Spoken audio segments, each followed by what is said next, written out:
तो ये भाई आप लोगों से रिक्वेस्ट है हाथ जोड़ के, अगर आप किसी जानवर का कुछ भला नहीं कर सकते, उनको कुछ खिलाने पिलाने को नहीं दे सकते हैं, तो कम से कम ये सब ना करें। वो बेजुबान है और बद्दुआ बहुत असरदार होती है उनकी, तो ये ना करें आप। Thank you. फीलिंग्स या जिनको जानवरों के बारे में भी थोड़ी फीलिंग्स हैं, और अगर आप उन्हें हर्ट करते हैं तो ये उस इंसान के रिलीजन के प्रति जाना है। तो मेरा ये मानना है कि भगवान कुछ नहीं है, सिर्फ एक यूनिवर्सल ब्रदरहुड का माध्यम है, ताकि एक भगवान को हम पूजें या इबादत करें और इसके थ्रू हम यूनाइट हो जाएं।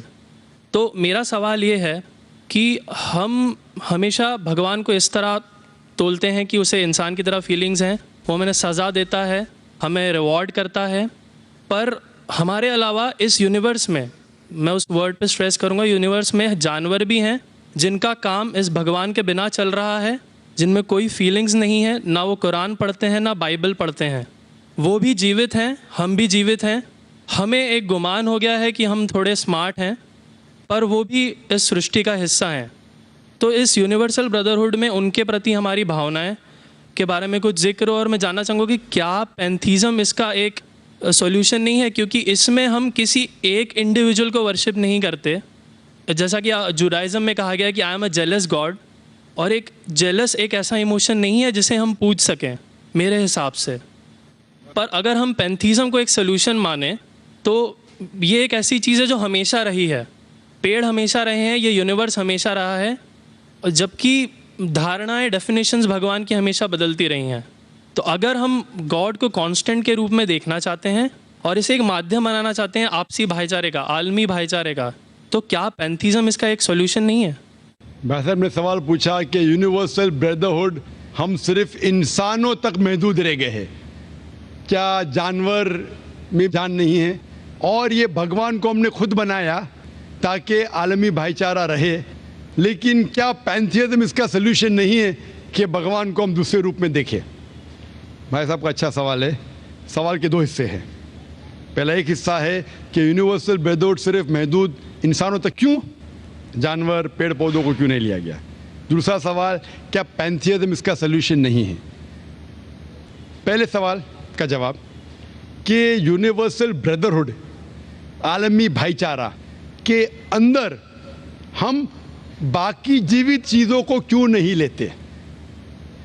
अगर लेंगे तो जीना ही मुमकिन नहीं है। अगर हम लेंगे बाकी जीवित चीज़ों को, हम आलमी भाईचारे में लेंगे, तो आपको यहाँ खड़े रहना भी मुमकिन नहीं है 5 मिनट तक के। क्यों मैं बोलूँगा? क्योंकि मैं डॉक्टर हूँ। भाईचारा का एक उसूल है कि दूसरे भाई का कत्ल मत करो। उसूल है क्या नहीं? ठीक है। आप सांस ले रहे, अभी सांस ले रहे ना? आप जब सांस लेते लाखों जर्म्स का कत्ल कर रहे हैं आप कैसे भाई? ये लाखों लोग का कत्ल कर रहे जीने के लिए, ये कैसा भाईचारा है? तो इसीलिए भाईचारे का डेफिनेशन जरा हम बराबर तौर से समझ ले, फिर हम डिस्कस करें। क्योंकि अगर आप कहें कि हर जीवित चीज मेरे भाई है, तो आप भाईचारे के खिलाफ। कोई भाईचारा में ये नहीं है कि दूसरों का कत्ल करो अपने आप को जिंदा रखने के लिए। कभी भी इस्लाम में ये नहीं कहा गया है कि दूसरों को दबाओ अपने आप को ऊंचा करने के लिए। और मैं अल्लाह के रसूल की एक मिसाल दूंगा आपको। अल्लाह के रसूल फरमाते हैं, आप जब देखते हैं एक खजूर का दरख्त, पाम ट्री, वो एक मोमिन की मिसाल है, मुस्लिम की मिसाल है, तो साहबा सोचते इसका क्या मतलब? क्यों एक खजूर का दरख्त, पाम ट्री को मुस्लिम कह रहे? समझ में नहीं उनको। आज हम जानते हैं, उस टाइम अल्लाह के रसूल ने कहा, कोई भी पेड़ पौधे जब भी बढ़ते ऊपर, वो क्या करते हैं? आजू बाजू पेड़ को हटाते हैं, फिर ही बढ़ते हैं। नीचे जाते हैं, अपने पौधों को, रूट्स को एक्सपैंड करते हैं। इसीलिए आप देखेंगे म्युनिसिपैलिटी क्रैक्स को तोड़ती है, मजबूत कर रही है। क्यों? वो पेड़ बढ़ता है तो क्रैक हो जाता है, फिर से टाइल लगाते हैं। जितना पौधा बढ़ता है, जितना पेड़ बढ़ता है, उतना आजू बाजू नुकसान करता है। एक वाहिद दरख्त है पाम ट्री, जो जितना ऊंचा जाता है दूसरे को नुकसान नहीं पहुंचे, सीधा जाता है। बाकी लोग यहाँ जाते हैं, वहां जाते, इसके घर में घुसते, उसके घर में घुसते। ऊपर जाते सीधा, किसी को तकलीफ नहीं देते, नीचे भी जाते सीधा। आजू बाजू घूमते नहीं। अगर आप अपने आप को बड़ा बनने के लिए दूसरों को दबाएंगे, ये मुस्लिम नहीं। तो अगर मैं मानूं आपकी बात को कि हर जीवित इंसान को भाईचारा करूं, तो मुझे जीने का हक नहीं, किसी को जीने का हक नहीं है। लेकिन उसका मतलब ये नहीं कि हम दूसरे जीवित लोग को तकलीफ पहुंचाए जानबूझ के। इसीलिए इस्लाम में जब मोहम्मद सल्लल्लाहु अलैहि वसल्लम पैगाम दिए अरब देशों में, अरब ममालिक में, तो लोग ने कहा ये कैसा इंसान है।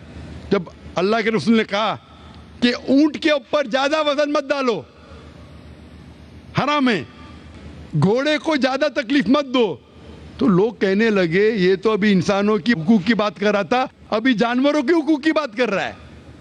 अल्लाह के रसूल फरमाते जब एक शख्स आग उगाता, मुझे आग को बुझाओ, क्यों? उधर चींटियां मर रहे हैं। उसका मतलब जानबूझ के कोई भी जीवित चीज को मारना हराम है। सिर्फ अनजाने में इजाजत है, या जिसकी इजाजत खुदा ने आपको दी है, जिसकी इजाजत दी है खुदा ने। मिसाल के तौर पे मनुस्मृति में चैप्टर नंबर 5 श्लोका नंबर 31 में लिखा है कि खुदा ने कुछ जानवरों को बनाए खाने के लिए और किसको खुराक बनने के लिए, some to be eaten some to eat. अगर वो खाने वाला जानवर दूसरे जानवर को खाता है जिसको खुराक के लिए बनाया है, तो कोई गुनाह नहीं है। मनुस्मृति चैप्टर नंबर 5 श्लोक नंबर 30 में अगर आप उस जानवर का कत्ल करते जो खाने के लिए बनाया गया, तो आप गुनाह नहीं कर रहे।